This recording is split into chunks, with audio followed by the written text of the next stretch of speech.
We provide you the platform to turn your dreams into reality. Give wings to your aspirations with KR Mangalam University. तुर्की को लेकर आजकल देश में काफी चर्चा हो रही है। हाल ही में हुए संघर्ष में तुर्की ने खुलकर पाकिस्तान का साथ दिया था।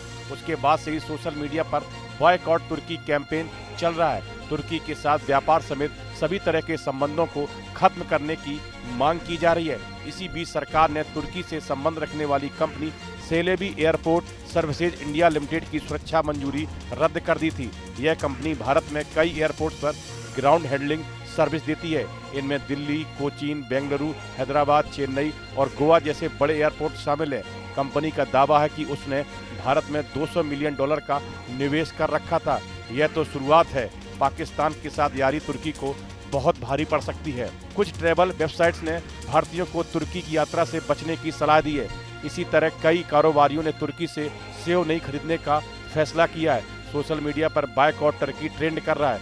गोवा विलास ने तुर्की के नागरिकों को गोवा में ठहरने से सुविधा नहीं देने का फैसला किया है। इसी तरह उदयपुर के मार्वल ट्रेडर्स का कहना है कि उन्होंने तुर्की के साथ बिजनेस खत्म कर दिया है। भारत के साथ पंगा लेने से तुर्की को करीब 4.6 अरब डॉलर यानी कि लगभग 40,000 करोड़ रुपए का झटका लग सकता है। भारत और तुर्की के बीच व्यापार में पिछले कुछ साल में काफी तेजी आई है। 2022-23 में दोनों देशों के बीच कुल व्यापार $13.8 बिलियन को पार कर गया। हालांकि 2023-24 में इसमें कुछ गिरावट आई और यह व्यापार $10.43 बिलियन रहा। इसमें से भारत ने तुर्की को $6.65 अरब का सामान बेचा और उससे $3.78 अरब का सामान खरीदा। भारत तुर्की को खास तौर पर गाड़ियां, केमिकल और इलेक्ट्रॉनिक्स आइटम एक्सपोर्ट करता है और उससे फ्यूल, मशीनरी, सीमेंट और ड्राई फ्रूट्स मंगवाता है। तुर्की की कई कंपनियां भारत में लोकप्रिय हो रही हैं। इनमें गॉडविला, उलेकर, LCWYQI शामिल है। साथ ही तुर्की के स्किन वेयर और पर्सनल केयर ब्रांड भी भारत में जगह बना रहे हैं। लेकिन आने वाले दिनों में भारत और तुर्की के बीच ट्रेड प्रभावित हो सकता है। कैट समेत कई व्यापार संगठनों ने तुर्की से आयात निर्यात बंद करने की मांग उठाई है। अगर इंपोर्ट और एक्सपोर्ट बंद होता है तो इससे तुर्की को पर्यटन और व्यापार दोनों मोर्चों पर झटका लग सकता है। इसके अलावा तुर्की की कंपनियों ने भारत में कंस्ट्रक्शन और टेक्नोलॉजी सेक्टर में निवेश कर रखा है। केंद्र सरकार ने इन कंपनियों के सभी सरकारी और निजी प्रोजेक्ट्स की जानकारी जुटानी शुरू कर दी है।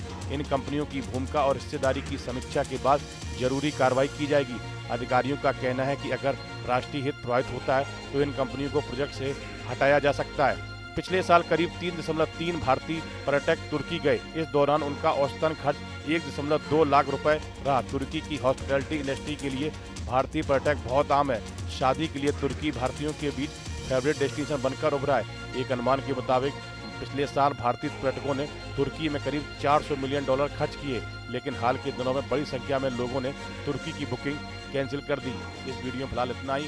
आप बने रहिए न्यूज नेशन के डिजिटल प्लेटफॉर्म के साथ। न्यूज नेशन अब व्हाट्सएप पर खबरों के ताजा अपडेट के लिए न्यूज नेशन के इस QR कोड को स्कैन करें।